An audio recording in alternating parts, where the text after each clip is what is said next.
How to be kind, 16 ways to be kinder and happier. Everyone has been instructed to practice kindness beginning at a young age. But why is it so crucial to know how to be kind? It turns out that being kind is a character trait with broad implications. It should come as no surprise that being kind can make you happier, and studies have confirmed this. Participants were asked to recollect spending a little amount of money either on themselves or to assist someone in need in an intriguing study by the Harvard Business School and the University of British Columbia. People who gave that money to a good cause or as a present recalled feeling happier than when they had used it for themselves. Researchers also discovered that once people entered a cycle of kindness followed by enjoyment, they were more inclined to engage in a variety of additional behaviors. A win-win situation exists. This is known as the helper's high by psychologists. Positive emotions are linked to both physical and mental well-being through a precise biochemical process that is still not fully understood, but the benefits are clear to all. Simple actionable tips you can try on being kind. Want to practice kindness but aren't sure where to begin? It's simple. Look at these instances of kindness below. 1. Make a phone call. In every circle of acquaintances, there is always one person who is alone and lonely. Try occasionally giving him or her a call. By doing so, you express your understanding of their need and your willingness to be a source of support for them. Most importantly, you are also conveying your concern to the other person. Try to identify among your friends anyone who has abruptly disappeared from social media or who you suspect may be having some issues. Make a call to them. Although it can seem like a tiny thing to accomplish, it will have a significant impact. 2. Keep an eye out for people who require assistance. Isn't it satisfying to assist someone in need? When did you last lend a hand to someone else? Consider this. Understanding that assisting doesn't always have to be enormous is essential if you want to learn how to be kind. It might be easy. For instance, offer to get a colleague's coffee when you see them at the coffee maker. After all, many people's days wouldn't be complete without coffee. Of course, this advice is not limited to coffee. Try offering to bring someone else a cup of water while you are on your way to the water cooler if you are headed there. There may be an elderly relative in your condo or someone who has had an accident. You may offer to go shopping. The key is to make an effort to go above and beyond to help others. Your modest deed of kindness might have brightened their day, even though you are unaware of it. 3. Allow someone to move ahead of you. We frequently run into situations where we have to stand in line. Waiting in line may be annoying, tiresome, and aggravating whether it's at the bank, the store, or the airport. In situations like this, be gentler. Let someone go ahead of you to reduce the strain. It contributes to improving someone's day a little. 4. Be kind while driving. One of the most profoundly impactful acts of kindness is this. There are several opportunities in this advice because drivers are known for being impolite. You could stop to allow a car park or wave to a pedestrian crossing the street. Give a wave and a grin when a car has to make a turn, switch lanes, or merge into your lane. And rather than retaliating if another driver offends you, let it go. Giving up can have a significant impact.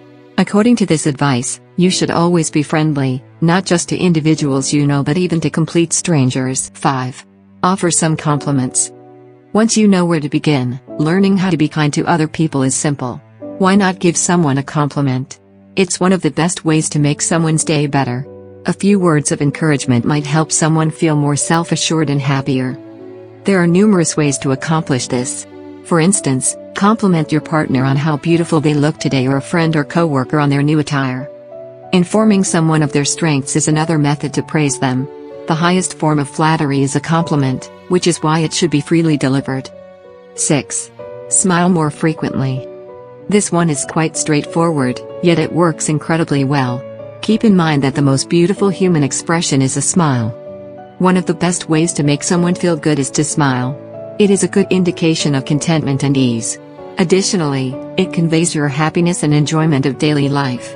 You might even become happier and more optimistic if you make an effort to grin more frequently.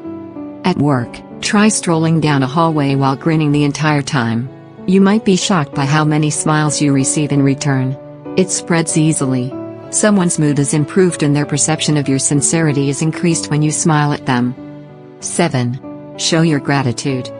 Unsure about how to behave nicely? Thank you and please are like the lubricant that keeps human connection running smoothly. Always effective. Don't be reluctant to thank people. As an illustration, as a manager, you might express gratitude to your staff. According to science, when we express appreciation, our brain releases the essential neurotransmitters serotonin and dopamine, which improves our mood and makes us feel good. A supervisor who freely expresses gratitude to his staff exemplifies strong leadership, excellent communication, and depth of character. Bring coffee for your assistant.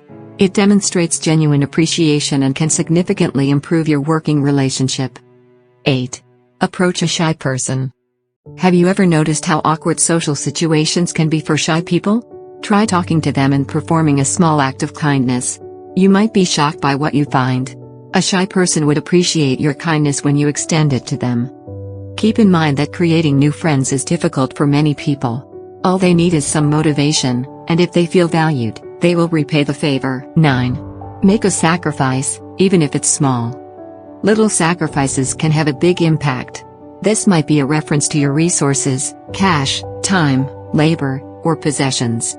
For instance, the next time a disaster occurs on television, write down the charity's phone number and send an SMS, or if there is a soup kitchen in your neighborhood, ask them what they most need to support the poor and homeless.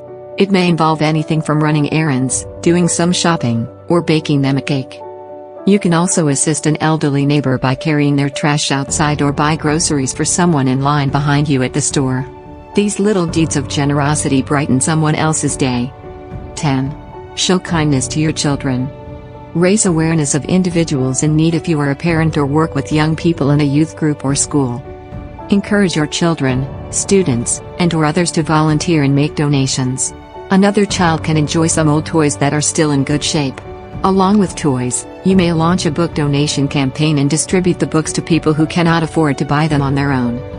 Educating others about the value of kindness will have a profound impact on your neighborhood. 11. Adopt Modernity. Mr. Appleseed. An innovative nurseryman named Johnny Appleseed spread apple trees across most of the United States, pondering the ways in which nature might make people feel good while also lowering crime and hostility. How about embracing your inner Johnny Appleseed? Whether you are an expert on plants or not is irrelevant. Start off modestly by scattering a few herbs or flowers throughout your community. The results of your labor will be evident in a few weeks, and other people will adore it as well. 12. Donate your hair. Did you know that some non-profit organizations create real hair wigs for kids who have lost their hair due to cancer treatments? Let your hair grow and give it to one of these organizations if you have any. Make sure to check the length standards for charities before growing out your hair. In this manner, you can determine what your objectives are. Donating your hair can assist someone recovering from chemotherapy and regaining their self-esteem and attitude on life. In the end, this significantly aids in their progress toward recovery. 13. Display love. Which love language do you speak? Is there bodily contact? How about some encouraging words? Perhaps it's deeds of service. Whatever it is, keep in mind to use it on others as well. One of the best methods to master if you want to learn how to be compassionate is this one. There are numerous methods to truly and sincerely show someone you love them. Any affectionate gesture, a hug, kiss, soft pat on the back, etc. will be welcomed. Everyone, especially your family and friends, needs to be reminded every now and then that they are loved and that you're there for them. 14. Listen to someone who has a problem. How attentive a listener are you, on a scale of 1 to 10? Do not forget that listening differs from hearing. A good listener is one who is aware of the context as well as what is being said. There are numerous ways to learn to listen, and it is a talent that can be honed. Taking the time to listen to others and ensuring that you do it with understanding and complete attention is one of the best ways to be kind. This ability will not only be helpful to you and others, but it is also an important life skill that you will later appreciate. Being a good listener is a terrific way to show that you have warmth and empathy. Just listen when someone is sharing their issue, avoid offering suggestions. There will be further chances for that. 15. Assist a coworker. Give a coworker a helping hand if you observe them in true trouble due to a dreaded deadline, an oppressive supervisor, or a bereavement. Better still, make an effort to occasionally do something constructive at work. For instance, swap out the paper or toner in the copier. Step up to the plate the next time you see a coworker cursing because the toner or paper runs out. Do it with a friendly smile, and you've gained a new supporter. Likewise, be grateful to your employees. Bring some homemade treats, cookies, or donuts. Small kindnesses and appreciation gestures foster camaraderie and spread goodwill among coworkers. 16. Guide a young person. Approximately 76% of respondents believe that mentors are significant. Sadly, just 37% of people have one. Think about being a mentor and helping a young person succeed. Encourage them to forge the next step up to adulthood by helping them overcome the peer pressure they face in school. Final reflections. Being kind is not just something that priests and other nice people do. We all have a tendency of doing it. You must learn how to be kind every day, all the time, if you want to be a better, happier person. When you be rude to others, it usually results in more harm than good for the recipient. You can now begin your journey to improvement now that you have some practical advice on how to be a compassionate person.